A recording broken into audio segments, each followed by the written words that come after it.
I'm tapping in. Thank y'all for tapping in the Yocuzpodcast. Y'all know who it is, man. It's Cuz on the one and two, man. Y'all already know who it is, man. I'm on 6 days a week, and man, we turn the stations up right now, man. Thank y'all for tapping in the Yocuzpodcast. Make sure y'all subscribe, like, and drop a comment after this video right here, cause we lit. So this one right here is, guess what? They getting on Trump ass right here. They getting on Trump ass right here. Trump just fired people. You hear me? Trump is at the NABJ conference in Chicago. Y'all know they don't want Trump in no motherfucking Chicago because y'all know that Trump about to tear that joint to pieces. But anyway, I ain't gonna waste no time. PSA, I was 2 minutes late, but guess what? I ain't gonna waste no time with y'all. I'm not gonna waste no time. I'm gonna jump off, man, with the banger. Thank y'all for tapping in the Yocuzpodcast. Make sure y'all subscribe to this channel. We lit. Let's go. Journalists, we use opportunities like these both to inform our reporting, but also to help voters understand the choices that they face in a consequential and historic election year. NABJ has partnered with PolitiFact to fact check this conversation in real time. You can access that feed on social media using the hashtag NABJFactCheck. Again, the hashtag is NABJFactCheck. We have a lot to get to, and we do not want to waste any time, so let's bring out the former president of the United States, the Republican nominee for president, former President Donald Trump.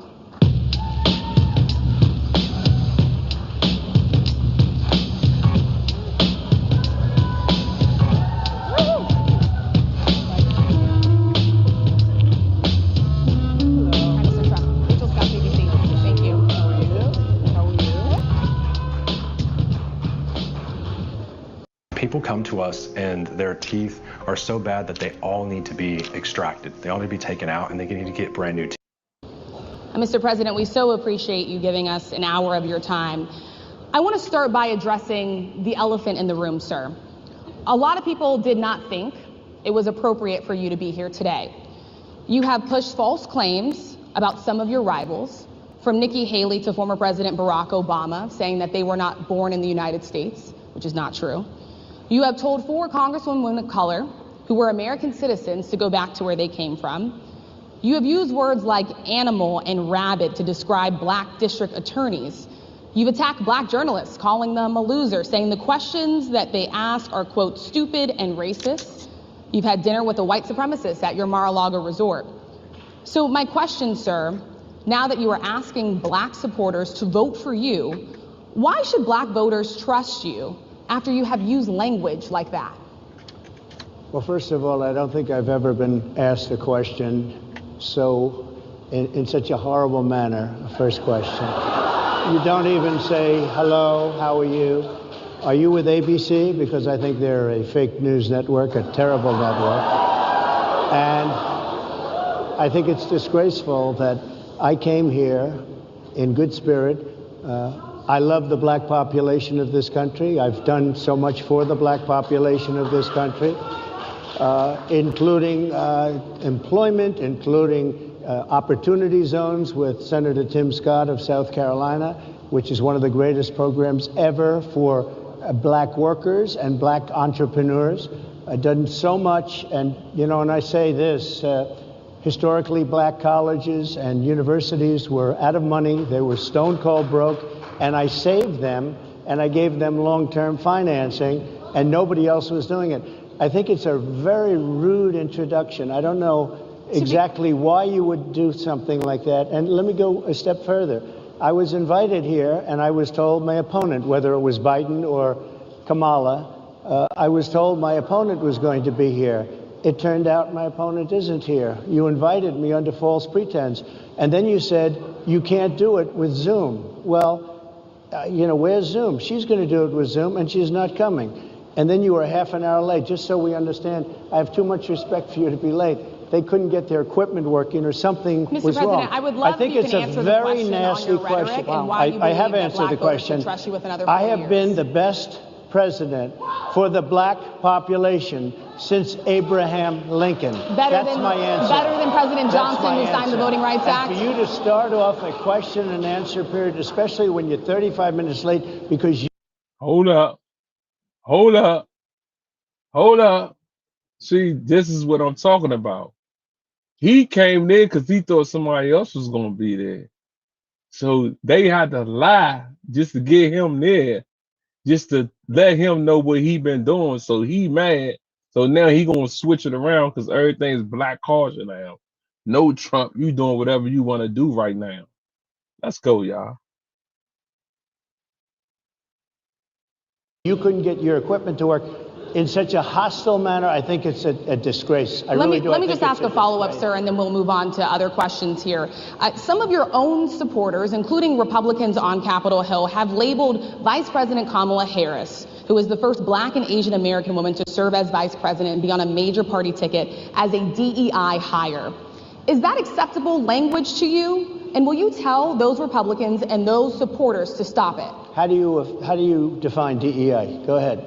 How do you define diversity, equity, inclusion? Okay, yeah, go ahead. Is that what your definition? That is give me a literally definition the words then. Would you give me a definition DEI. of that? Give me a definition of that. Sir, I'm asking you a question, No, you a very have to direct define question. it. Define it for me if you I would. just defined it, sir. Do you believe that Vice President Kamala Harris is only on the ticket because she is a Black woman? Well, I can say no. I think it's maybe a little bit different. So I've known her a long time indirectly, not directly very much.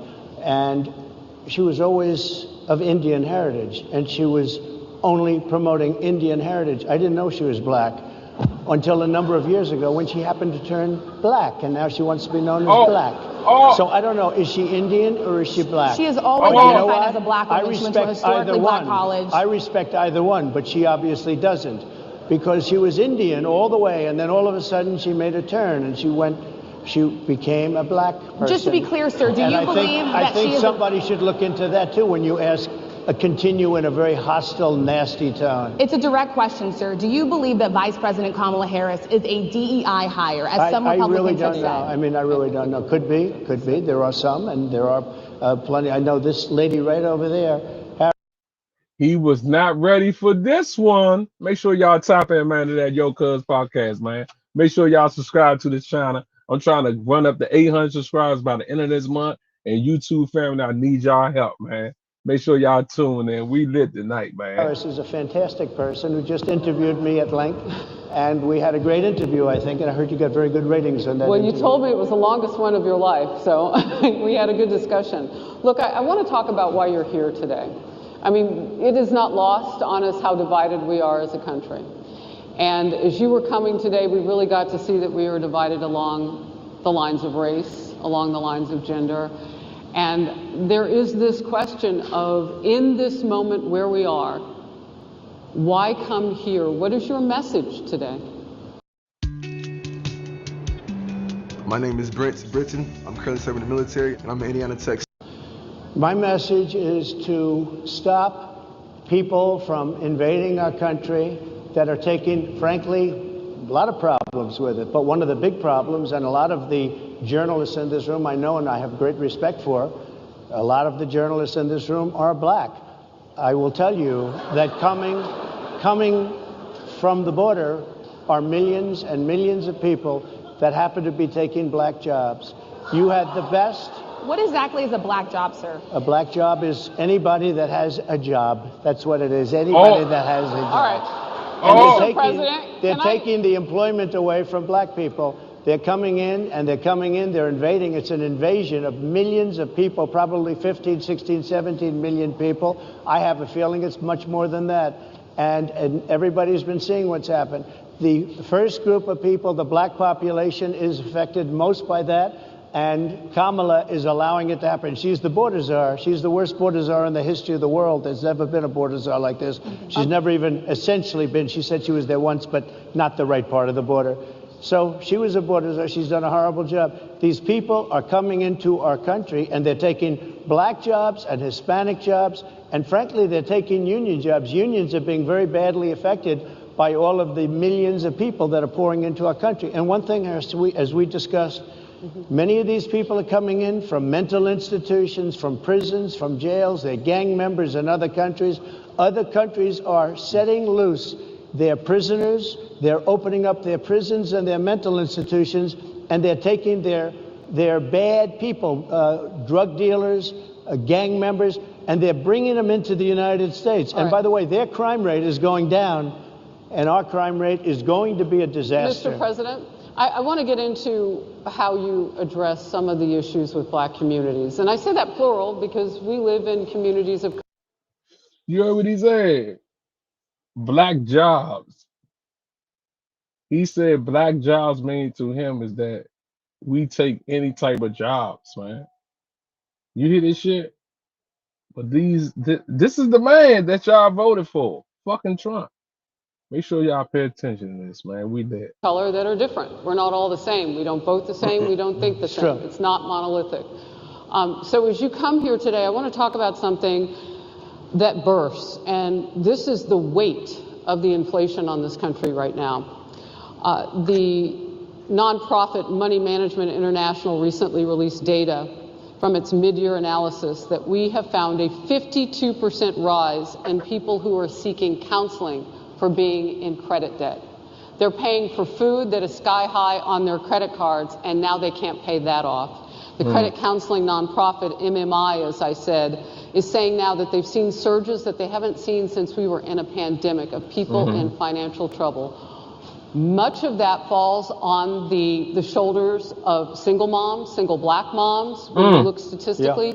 How do you turn it around? What's your plan for the black community when it comes to money? So, first of all, Get 'em. it's very hard to hear for whatever reason because of the fact that they have bad equipment, because I guess, you know, this woman was unable to get the right equipment. But it's very hard for me to hear you, but I can hear every other word. It's very difficult, actually. But so I don't know if they can fix it or do something with it, but I'll do the best I can with it. The inflation is absolutely destroying our middle class, our working class, virtually every class. Inflation is a disaster in our country. Inflation is a country buster. It breaks every country. And we had, in my opinion, the worst inflation we've had. They say it's 58 years, but I think it's much more than that. It's been devastating. And if you just take a look at a lot of things they don't include, like interest rates. Interest rates went from 2.4% to 10%, and you can't get the money. People can't buy houses. They no longer have the American dream. Young people, young black people, they don't have the American dream anymore. They can't buy a house. They can't borrow the money because of the cost of the money. They can't buy it because of the cost of housing, because of the cost to build it, because of inflation. Inflation is a disaster, and it's destroying our country, and it's destroying the black community probably as much or more. So what do you do? Than any What's your plan? You know what we have to do? We have to bring down the cost of energy, and that's going to bring down the cost of inflation. This was all started with a bad energy policy by Joe Biden. By the way, just if I might, I was running against a man named Biden. You probably saw that. And he was losing very badly in the polls, and then he had a rather bad debate. I would say it was a bad debate. I would say it was one of the worst debates in history. And his poll numbers crashed. And instead of saying, you know, let's keep going and maybe something happens the other way, they said, oh, we're going to replace him. Let's just replace him. That's like you're in a fight, a prize fighter's in a fight. He's not doing well. You say, let's bring in another fighter. So our whole campaign was steered toward him. Hey, DC, want to waste taxpayer dollars? Then you need some project labor agreement. PLA eliminates local contractors and kills jobs for DC residents. Act now, get PLA today. Ever wondered what your home looks like from space? Enter your address and get a 360-degree satellite view of. And now we have to steer it to it. But ultimately it's the same because they have bad policy. They have policies of open borders, unbelievable open borders, horrible energy policies. They want to get rid of, as you say, gasoline in cars. They want to get rid of oil. They want to get rid of efficient heating. Mr. President. Environmentally, what they're doing is killing our country. They're absolutely destroying our country. But the inflation is the thing that's hurting the black. He is not answering none of the questions that she asking him. Literally, he's skipping every question, bruh, because he know he got 3 black women up on that stage with him right now with them cameras on live, and they gonna make him look like an ass, man. Do you hear me? 3 black women ready right now on live? They ready right now on live, dog. 3 black women, man. Y'all know they gonna tear him up, man. Y'all already know, man. Make sure y'all subscribe to this channel. We lit. Worker, the black population, and every other population within our country. Inflation is the worst it's been, I think, in over 100 years. And they'll fact check it. They'll say it's only 58. Whatever it may be, they don't add all the numbers. They don't add the really bad numbers, and you can check that too. But inflation, Harris, is absolutely destroying this country and the people in our country. Yes, Mr. President, can I ask you another question Yes, that is also impacting black Americans? And that's very clear now. Good. I'm sorry? It's very clear. I hear you. Okay. So Sonia Massey, someone from Illinois, an unarmed black woman, was shot the other day in her home by a deputy sheriff. The deputy has since been charged with murder. You've said police would get immunity from prosecution if you win. Why should someone like that officer have immunity, in your opinion? Immunity? Immunity. I don't know the exact case, but I saw something, and it didn't look good to me. It didn't look good to me. Are you talking with the water, right? Yeah, well, police unions are not backing this person either. Okay. But again, why would... They're going to be charging the officer. I guess they're charging the officer. So why should he receive immunity? Well, he might not. I mean, it depends. It depends on what happens. I'm talking about people that are much different cases than that. We need people to protect ourselves. And by the way, in Chicago, as an example, a few weeks ago, July 4th weekend, they had 117 shootings and 17 deaths. Nobody wants that. Nobody wants that. We need to have our police officers have the respect and dignity back. In this particular case, I saw something that didn't look good to me. I didn't like it. I didn't like it at all. So can you get a little more specific back to the immunity question? Who would make those Well, right now, for the most part, people are protected by their unions, by their police unions, or by their police departments. But I'm saying if I felt, or if a group of people would feel that somebody was being unfairly prosecuted because the person did a good job maybe with crime, or made a mistake, an innocent mistake. There's a big difference between being a bad person and making an innocent mistake. But if somebody made an innocent mistake, I would want to help that person. What would those exceptions be? What would determine you an go innocent after mistake? Somebody, and it's a very close call, and it's very dangerous. And you know, they have the policeman's life and woman is a very difficult thing, because sometimes you have less than a second to make a life and death decision, and sometimes very bad decisions are made. They're not made from an evil standpoint, but they're made from the standpoint of they made a mistake. So I want to follow up really quickly. I find it interesting because you do talk about reining in prosecutors, especially when it comes to prosecutors that are prosecuting you. Why doesn't that skepticism apply to law enforcement? Well, I've been prosecuted because I'm a political opponent of two people that have weaponized our justice system. I've been prosecuted. I just won the big case in Florida. Everyone said that was the biggest case. That was the most difficult case. And I just won it. Now, Biden has a similar case, except much worse. I was protected under the Presidential Records Act. Biden wasn't, because he wasn't president at the time. And he had 50 years worth of documents. And they ruled that he was incompetent, and therefore he shouldn't stand trial. And I said, isn't that something? He's incompetent and he can't stand trial, and yet he can be president. Isn't that nice? Mr. President, but they released him on the basis that he was incompetent. They said he had no memory, and he was a nice old guy, but he had no memory, and therefore we're not going to prosecute him. I won the case, and it got very little publicity. I didn't notice ABC doing any publicity on it, George. We cover you extensively, sir. I'd love to move over on to different topics. I didn't notice you do any publicity on it at all. I won the case, the biggest case. This is an attack on a political opponent. I have another one where I have a hostile judge. We have you for a limited time, sir. I'd love to move on to different topics. No, excuse you. You're the one that held me up for 35 minutes, just so you understand. If we can move on now to the state of the race, sir, I want to get back to the campaign. Senator J.D. Vance is your running mate. He's had a lot of controversy lately, and I want to read you a few things that he has said in the past. He said the Democrats running the country are a bunch of childless cat ladies who are miserable at their own lives and the choices they've made. And so they want to make the rest of the country miserable too.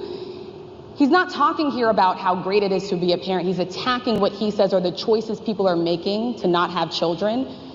America is built on hard work and powered by American energy. Chevron fuels communities nationwide, spending $44 billion since 2022 with local businesses across 50 states. Learn how Chevron is building a brighter future here at home. When your severe asthma says you can't, Tespire says you can. Tespire is an add-on treatment for people. Did you know that he had these views about people who do not have children before you picked him to be your running mate? And do you agree with him? No, I know this. He is very family oriented and he thinks family is a great thing. That doesn't mean he thinks that if you don't have a family, it's not. I know people with families. I know people with great families. I know people with very troubled families. And I also know people with no families. They didn't meet the right person. Things happen. You go through life, you don't meet the right person. But he's not just talking about families here. He also says that people that don't have children should get less votes than those that do. I'm just speaking for myself. Is that your campaign I think position? I'm speaking for him too. He strongly believes in family, but I know people with great families. I know people with not great families that don't have a family. And the people without the family are far better. They're superior in many cases, okay? He's not saying they're not. What he's saying is that he thinks the family experience is a very important thing. It's a very good thing. But that doesn't mean that if you grow up and you grow older and you don't meet somebody that would be wonderful to meet and would have been good, that that's a bad thing. He's not saying that. My interpretation, you'll have to ask him actually, but my interpretation is he's strongly family oriented. But that doesn't mean if you don't have a family, there's something wrong with it. Just one last point and then we'll move on. Just one of the bedrock principles of American life is one person, one vote. Senator J.D. Vance has suggested that someone who has children should have more votes than a person who does not have children. I just want to be clear here. Is that the position of your campaign? Well, no, but it's not something I have ever heard before. I can tell you this. Right now you have illegal aliens coming into our country, many from prisons and many from mental institutions, and they want to give them votes. I don't think they should have votes. They came into our country illegally, and they're taking the vote away from all of the people in this room that have been here a long time, that have worked hard, that in many cases, and you'll see this happening, if I'm not elected, you're going to see it happening. If I am, you're not going to have any problem. But you're going to see it happening a long time. You're going to see the people in this room and people outside of this room are going to be losing their jobs to people that have come into this country illegally. Mr. President, can we stay with just kind of the state of the race right now? Because I felt like that vice president question, candidate question was right in there with that. So let's talk about J.D. Vance for a little bit. He's had some stumbles out of the gate. I don't know if you're hearing what we hear as reporters, but it's been a tough couple of weeks for him. Why did you choose J.D. Vance? Why did you choose him? And I'm having a hard time hearing too. I chose him everybody because, out there can, but it's hard I'll tell you to why. I chose him because he's a very strong believer in work and the working man and woman, and especially the working man and woman who have been treated very unfairly, because you have many of them in this room.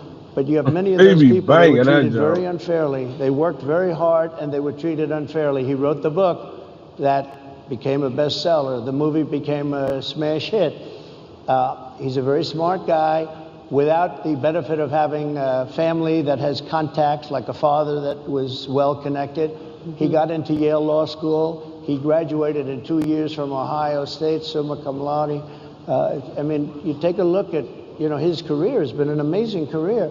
He started off at a level with a difficult family situation, very difficult, with the mother and the father and everything else. He ends up going to Yale Law School and was one of the top students, became the head of the Law Journal. I mean, that's an amazing thing. He's a 4-year, he was in the military with great distinction for 4 years. Got out, went into business, became successful in business, very successful in business, actually. Did public offerings and other things. And I have to believe in that. I mean, he's somebody that was born in a rough situation. Most of the people know that situation because it was very well documented in his book. And I have a lot of respect for somebody that can get into Yale and become one of the best students in Yale, that meets a young woman at Yale who was also outstanding, and they get married, they have a beautiful family, but he had he's made himself an amazing life. He then goes to Ohio, lives in Ohio, and he had my endorsement. That helped. But he wins the Senate. He becomes a United States Senator. So he's a United States Senator. And so, Harris, like I respect you for your success, I respect people for their success. The reason I asked the question is because the last time you and I sat and talked was the day that you were shot. We'd been together for much of that day. You left to go to Butler, Pennsylvania, and we didn't know what was next. Yeah. And 2 days after that, I cannot understand your microphone. I know is so it is really hard for me to it's understand just, you too. I can understand you perfectly. Because she's closer. I can understand you. Happy to hear that, sir. But I can't Really understand, Harris. I have a few more questions. Because of the distance, and the mics are really in lousy shape, but I cannot understand Are you asking a question? what you're saying. So what I wanted to say was the last time we spoke, you said some words that were prophetic. Who's that? Oh, he marks up medicine. 340B medicine markups? Bingo. Build a website you love with Wix.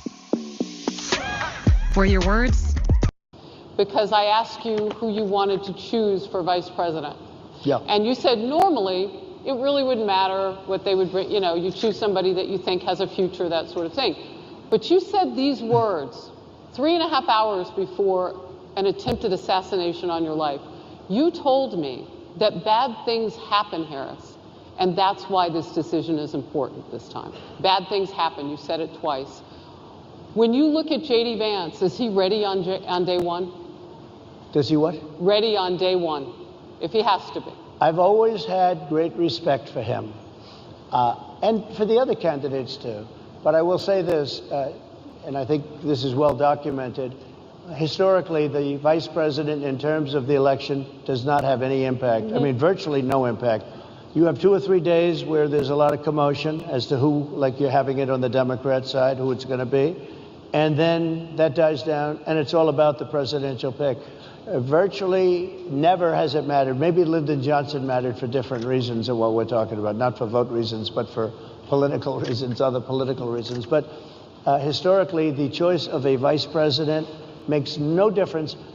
You're voting for the president, and you can have a vice president who's outstanding in every way, and I think JD is. I think that all of them would have been, but you're not voting that way. You're voting for the president. You're voting for me. If you like me, I'm going to win. If you don't like me, I'm not going to win. I'm going to get my J.D. Vance question in. J.D. Vance? I'm going to get my J.D. Vance question in. To your point and to Rachel's point, he, has a lot of opinions about childless women like myself or divorced people like yourself. Do you think, well, I mean, my point is here. But at least it was said in a friendly manner. My point is, do you think the Republican Party is getting a little bit too judgy about people's lives when you think about abortion or when you think about what J.D. Vance is saying? I don't think, look, I think that the Democrat Party is really the one that has the problem. I think they're radical on abortion because they're allowing abortion in the 9th month. They're allowing the death. They're allowing the death of a baby after the baby is born, based on the governor of Virginia. Based on the governor of Virginia, they're allowing the death of the baby after it's born. They're allowing abortions in the 8th and 9th month. Well, Democrats have denied. I think they're right. And I think the Republican Party is actually much less. I think I've made them much less radical, perhaps. But the Republican Party, what we're doing is bringing it back to the states where everybody wanted it. Democrats, Republicans, liberals, conservative, everybody wanted abortion. All right, now listen about the abortion thing, right? I never knew that you could get an abortion at 8 months or 9 months more. That baby already developed already. But you can get abortion at that? Oh, that's crazy. That's crazy, Mo. No, that's crazy. Brought back. They didn't want Roe v. Wade in the federal government. They wanted it. Everybody But the majority of Americans oppose Roe v. Wade being overturned. They don't know about this. Right now they're voting. It brought it back to the states. Now, I happen to believe in the 3 exceptions. Ronald Reagan believed with rape, incest, life of the mother. I do. I think most people do. I think most Republicans do also. But if you take a look, right now they're doing, it's an amazing thing, out of the federal government, it's in states, and people are voting. And I will say, Ohio is, let's call it a more liberal version, has been approved. Kansas, the same thing, a little bit surprising to a lot of people. But the people are now voting. And it's taking this issue that's been going on for 52 years and has torn our country apart, and it's giving it to the people to vote on. And they're voting. And many states have already voted. Others are in the process of voting. And it's bringing it back to the people and a vote of the people. And it's not at all radical. And again, you have to follow your heart. I happen to believe in the 3 exceptions. Most people believe in the 3 exceptions. Most Republicans believe in the exceptions. But they don't want to see an abortion in the 9th month or the 8th month. Almost everybody agrees to that. And they certainly don't want to see, in the case of the governor of Virginia, the former governor, I might add, who said, we set the baby aside and then we decide what to do. Meaning, what do? We execute the baby. That's a radical, horrible position. And some people want that. I don't want it. Most people don't. Thank you. Can I just pivot really quickly to another question about, you brought up health, Harris. You're an active man. We see you golfing all the time. But if you win, you'll still be president at 82, which is older than Biden is right now. But not mentally. Look, mentally.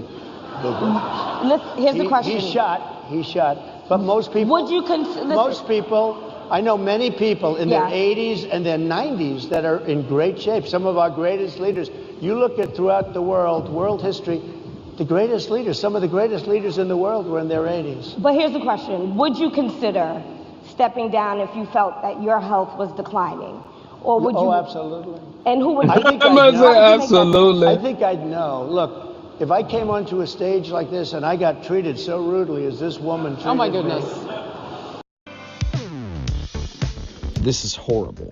Missing teeth causes a range of different problems and I'm fine with it because she was very rude, sir. Very rude. That wasn't a question. She didn't ask me a question. She gave a statement. That wasn't a question. I repeated your statement, sir, actually. You said you would. You would. Oh, absolutely. If I thought that I was failing in some way, I want people to be sharp. I'll go a step further. I want anybody running for president to take an aptitude test, to take a cognitive test. I think it's a great idea.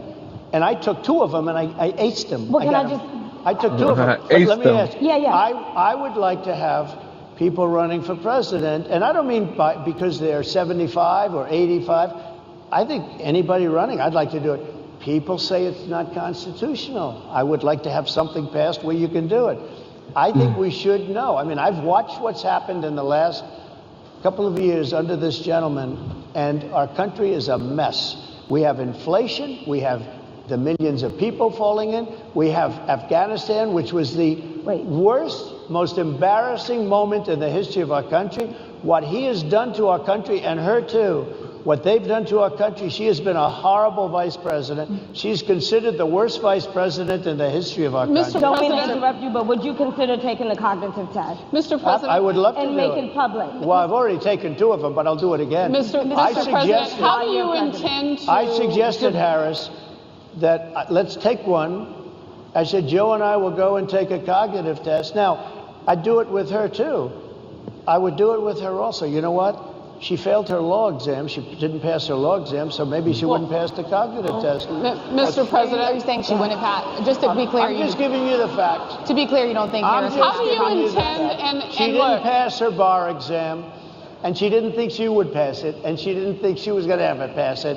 And I don't know what happened. Maybe she passed it. She did pass it. There's a man over here. I think he must work. Mr. President, I would love to ask you about January 6th.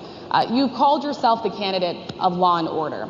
Yeah. When Time Magazine asked you if you would consider pardoning all the rioters, you said, yes, absolutely. Sure. You called them patriots.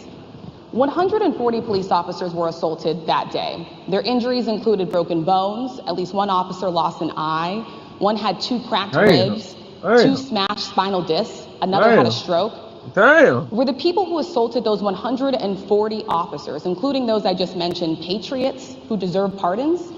Well, let me bring it back to modern day. Like about 5 days ago, we had an attack on the Capitol, a horrible attack on the Capitol. You saw the people that were protesting and spraying these incredible monuments, bells, lions, all these magnificent limestone and granite with red paint, red spray paint, that will never actually come off, especially in the limestone. It will never, I'm a builder, I know about this stuff. It'll never, you'll see it in 100 years from now. They viciously attacked our government. They fought with police. They fought with them much more openly than I saw on January 6th. What's going to happen to those people? What's going to happen to the people in Portland that destroyed that city? But sir, my question is on those. What's going to happen to my the question people is that on tried those to rioters who assaulted officers. You have to would you pardon what's those going to people? happen? Oh, absolutely, I would. You would pardon those? If they're innocent, I would pardon them. They've been convicted. And by the way, the Supreme Court just well, they were convicted by a very tough system. They were. How come the people that tried to burn down Minneapolis? How come the people that took over a large percentage of Seattle? How come nothing happened to them? How come the people that... But sir, we're talking about people that were seen beating officers with flagpoles, dragging them down the stairs. They're on video. Have you seen that video, sir? Oh, really? Well, they you would pardon those rioters? They shot a young lady in the face who was protesting. They shot her in the face. You know, nobody died that day. You do know that. But people died in Seattle. Nobody died, but people died in Minneapolis. You know people died in Minneapolis. And nothing happens, and nobody ever talks, and nothing happens to those people. But you went after the J6 people with a vengeance. And I'll tell you what about the cops that were, and I'm all for the police, as you know, but what about the police that are ushering everybody into the Capitol? Go in, go in, go in. What about that? Look, nothing is perfect in life, but you have people from Minneapolis, you have people just from 5 days ago in Washington, D.C. They were having fistfights and fighting with the police. They were spraying and destroying. They were desecrating our monuments in Washington, D.C. 5 days ago, and nothing happened to them. And you can't have two systems of justice. That's why they went after me as a political opponent, because they felt they couldn't win without doing that. And we're going to win our cases, and we're going to be vindicated. But I have to spend a lot of time on that, and money. That's what they want. After the election, they won't care. Although in my case, I think they probably will, because the hatred is pretty deep. But I'll tell you, they went after me as a political opponent. That's never happened in our country before, and it sets a terrible, terrible precedent. What do you do on day one if you win? What's your first thing? What do? I close the border. I do two things, because I can do a lot of things simultaneously. I close the border. We don't want people coming in. We want people to come in, Harris, but they have to be vetted. They have to be checked. They have to come in legally. I want people to come into our country, but they have to be vetted. They have to be checked. So when you say, what do? That, and I drill, baby, drill. I bring energy way down. I bring interest rates down. I bring inflation way down, so people can buy bacon again, so people can buy a ham sandwich again, so that people can go to a restaurant and afford it. Because right now, people can't buy food. Your grocery bills are up 40, 50, 60%, right? She's agreeing to me. Oh, she's agreeing. Thank you. I like you very much. Mr. President, I think we are. But it's true. Your grocery bills are up. And then they're mandating that you buy an all-electric car. You know, Elon Musk endorsed me, and he's a friend of mine. He's a good guy. He's a smart guy. But I'm against everybody having an electric car, okay? I'm very much against that. You have to be able to, if you want a hybrid or if you want a gasoline-propelled car. But, you know, we have more liquid gold, gasoline, oil, under our feet than any other country. More than Saudi Arabia, more than Russia, more than any other country. I want to use it. I want to use what we have. I want to bring down prices, bring down costs, and I also have to stop the invasion. And remember, they're taking your jobs. These people coming in are taking your jobs. Project 2025. I think we have to leave it there by the Trump team. All right. So leave it. That is the last word. Thank you so much, Mr. Trump, for coming today and joining us. Well, thank you very much. They've been telling us. Thank you. Thank you, everybody, very much. Great honor. Thank you, Mr. President. Thank you. NEBJ will email about details regarding the conversation with Vice President Kamala Harris in September. Thank you. Thank you very much. Thank you, sir.